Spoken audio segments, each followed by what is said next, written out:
The Monster in the Twilight. By Jorg. Chapter 27. Rage. "There's Monster's house," shouted Sweetie Belle as the wagon slowed to a halt at the top of the hill with a panting Scootaloo sucking down the last juice box in their supplies. "I bet she's inside getting a bunch of Zecora's potions to use against that scary pony Celestia was fighting." "I don't think though," said Twist, pointing down a grassy path to where a much newer-looking rope bridge dangled into the chasm separating them from the spooky moonlit ruins. Obvious signs of a pony's passage littered the path as grass for several yards to either side of the path had been flattened or ripped out of the ground. "It thuralunith like month'th been here. But thee did Tomething to the bridge." Apple Bloom gasped. "Some pony cut the bridge after she put it up for us. Look, you can see the cuts on the ropes over there. How are we going to get across?" Featherweight fluttered to the edge of the bridge abutment and looked down into the mist that filled the chasm between them and the ruins. "I could try to fly down there and carry the end of the bridge end to the other side, but I'm so pooped I can barely flap." "We can jump it," declared Scootaloo, before four of her friends jumped her and dragged the little Pegasus back into the wagon. "No. Wait. We can do it if we just get up enough speed. I'm hydrated now so it won't even be a problem." "Not the rope. There you are, you little menaces." The raspy snarl of an adult voice interrupted the final knot-tying process of a restrained Scootaloo, and all five little ponies looked up the flattened grassy path and screamed. "Changeling!" "I'm not a changeling," responded Tallgrass with an irritated sigh. "I'm a royal guard. Oh, horse feathers. I forgot to put my disguise back on, didn't I?" He eyed the terrified little ponies who had packed themselves into the wagon and were trembling together in a mutual hug. "I know it's a little difficult to understand, but I've been in town for over a year, and you already know me from over at the spa. Here, let me show you." With a flare of green magic, Tallgrass turned back into his earth pony disguise. "Tallgrass!" screamed the fillies, clutching themselves into a tighter mutual hug. "We thought that valve was just loose and needed tightened. Hotter mud is supposed to be good for you, right? And a pony could have mistaken the bags of concrete for bags of mud. You didn't seem too mad at us onth you were chiseled out of the mud, Mr. Yet." Apple Bloom stepped forward with a fierce, determined look. "That's right. You said you weren't gonna hold that against us. Besides, we cleaned up the mess and apologized to Miss Aloe and Miss Lotus. So why did you chase us all the way out here just to beat up a bunch of harmless little fillies?" "Hey! And Featherweight," added Apple Bloom. "I'm not following you to hurt you, or beat you up, or any of that. Trixie," his voice growled at the name, "told me to watch you. She was supposed to help me bring you all to the castle of the Royal Pony Sisters." He trailed off, looking to one side at the massive ruins across the chasm. "Which is probably that." "Oh, my!" The little fillies promptly filled the resulting silence with a mutual description of the pursuit of their friend and how she was scared and in pain and needed them and probably had run out of stress licorice sticks by now and would appreciate a juice box if Scootaloo hadn't finished off the last one. It was a familiar form of chaotic speech, much akin to any typical conversation inside the hive, and Tallgrass nodded along as they chattered until a brilliant flash of violet light interrupted their conversation.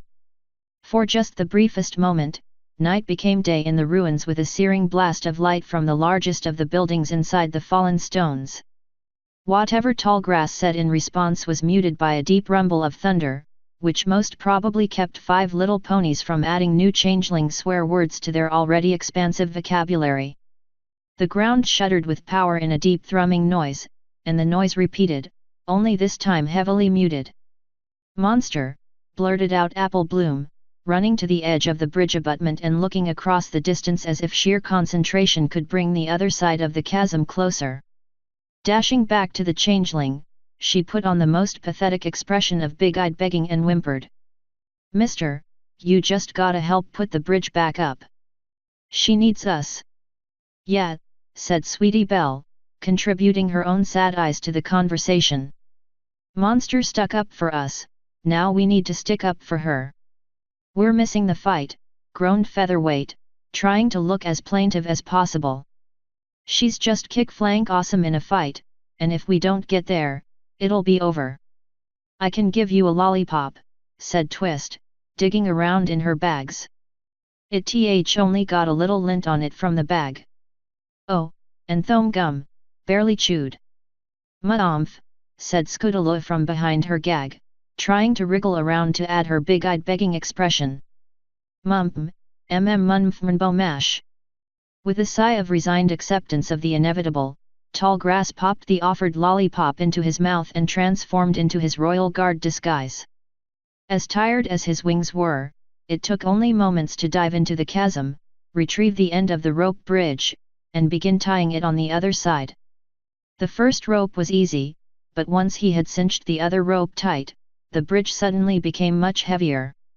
Cutie Mark Crusaders Rescue Squad. Hanging onto the suddenly heavy rope by his teeth, Tallgrass dug in his hooves until the Pegasus-propelled contraption blasted by, headed at top Scootaloo speed into the ruins where the deafening blasts of power were blasting into the night. Once the children were clear of the bridge, Tallgrass spat out the rope and dashed in pursuit of them again, trying not to feel as if he was flying into something he was never going to fly away from alive. ******. Smoke curled in the hoofprints of the purple unicorn walking slowly through the ruins, trailing acrid coils of burning stone and vegetation that brought a bitter scent to the motionless air with every step. Indigo shimmers of dark magics surrounded the building, a massive construction of heavy stones that had resisted the destruction that had swept over the castle centuries ago as well as the passage of time. In her churning mind, Monster plotted just how many ways there were to tear that structure to pieces and beat the dark pony inside to death with the stones. But in the background, two quiet voices echoed through her head. "Bring back my sister, Twilight Sparkle. I know you can." There was no sister left for Twilight, for Monster to rescue. She had given herself to the beast who now controlled her body, leaving only the dark pony behind. The only option Monster had was mutual destruction by the same method. If she could control enough power to destroy the dark pony, Monster would be too dangerous to live.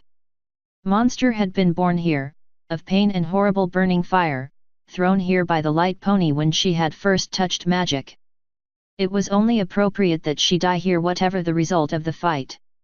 "No. Thou must not fight her. She will consume you as she did me." The frightened voice was only an echo from inside the dark pony, a deception the beast used to preserve its life. There was no pony to rescue, no salvation of the innocent, only the punishment of the guilty. Monster had killed when she was born, and she had killed ever since. Somewhere beneath her hooves she could feel the distant tread of Mom, growing nearer when Monster had hesitated. If she were to remain safe from the fight with the dark pony, there must be no more hesitation. Even Monster's slow tread now gave notice of the close proximity of the strange changeling from the uneasy feeling coming up from her hooves. For a moment, she considered delaying just long enough to destroy the threat he represented to Mom and her friends before confronting the dark pony, but... Twilight Sparkle! Thank the stars! And you have friends! Her hoof steps faltered. They were so close.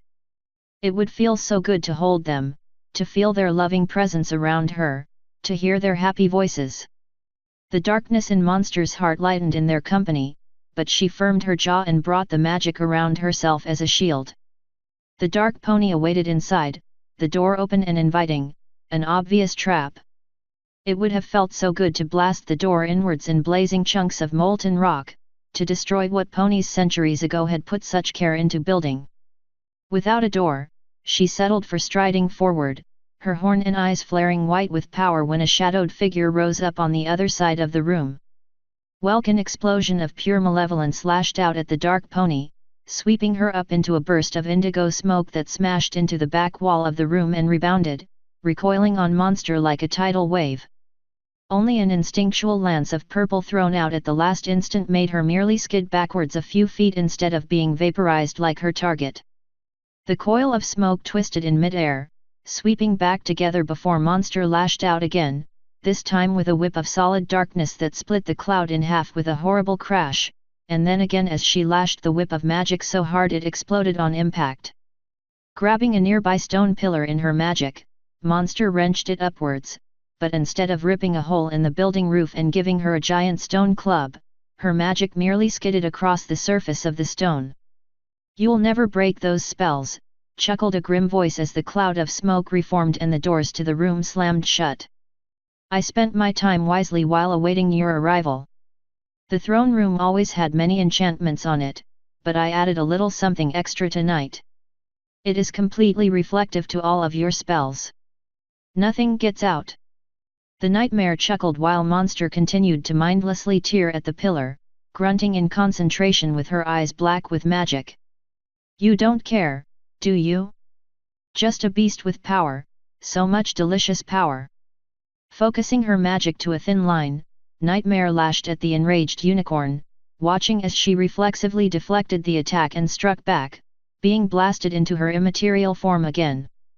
With a shudder of pure joy, the nightmare flowed across the room and reformed, exulting in the limitless hatred and anger her prey continued to pour into her magic as monster struck again and again at her elusive foe.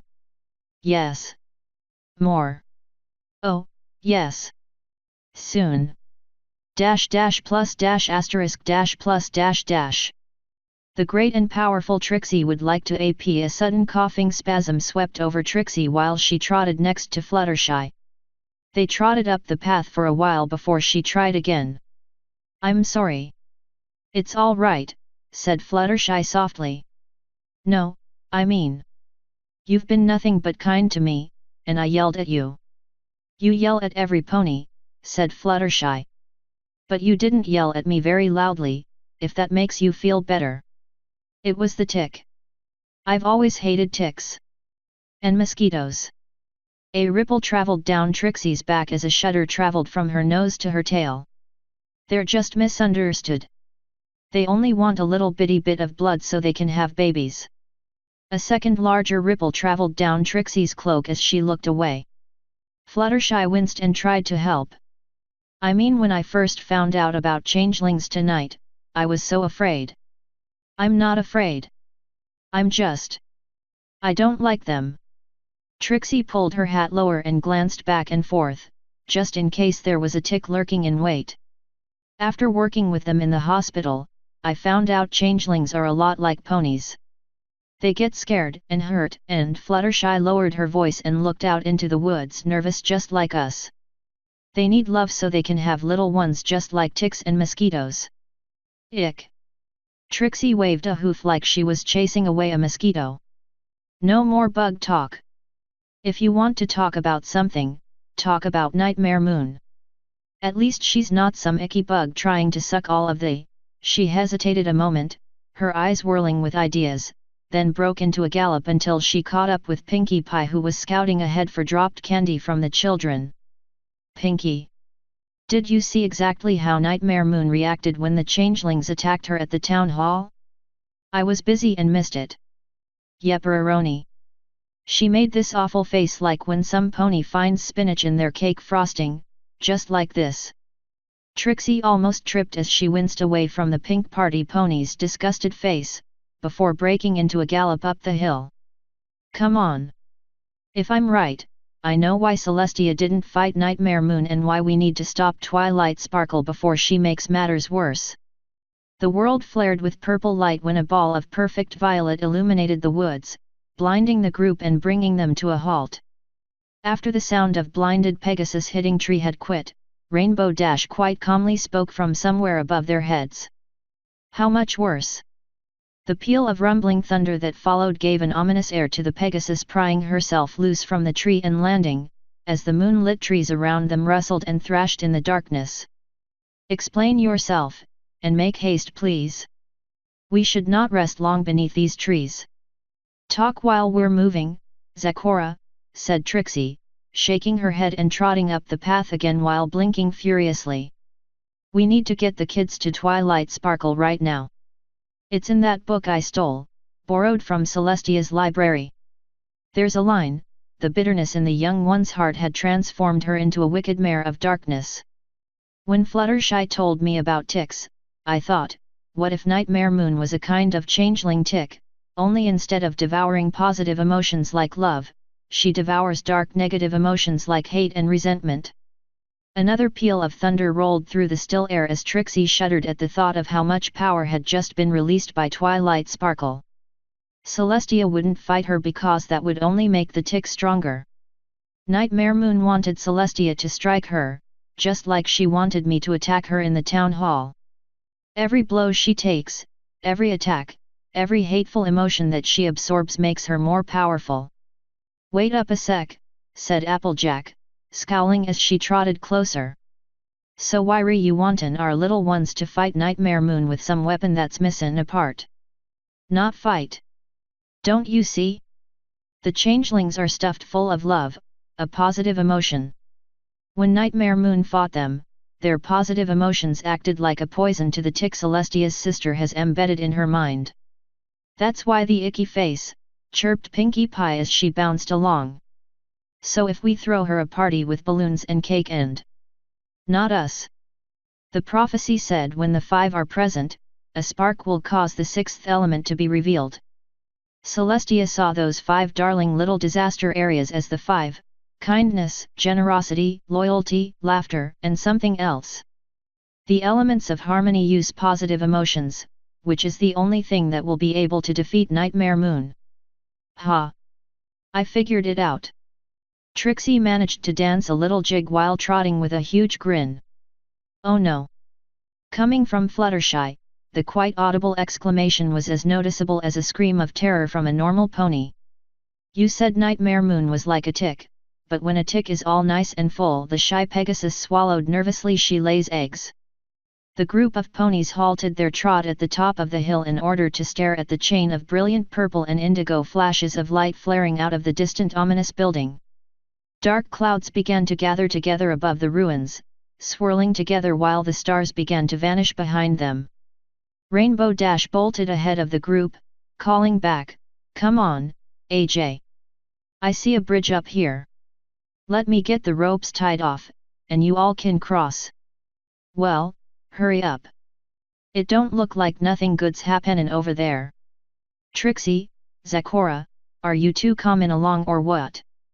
The disguised zebra had stopped cold in the middle of the well-trod path, setting her hooves one after another against the firmly packed dirt she had walked across for the last decade. Trixie watched suspiciously before calling back. "You girls go ahead, we'll catch up. The freaky zebra is doing something, and I want to keep an eye on her." Lowering her voice, Trixie whispered over the sound of the growing storm, "Come on, you cranky old striped nag. This had better be important. If we don't get your crazy daughter and those 5 nutty kids to the elements of harmony, this whole place is going to be crawling with little bitty Nightmare Moons." I Am the Power, by Gardlius on DeviantArt.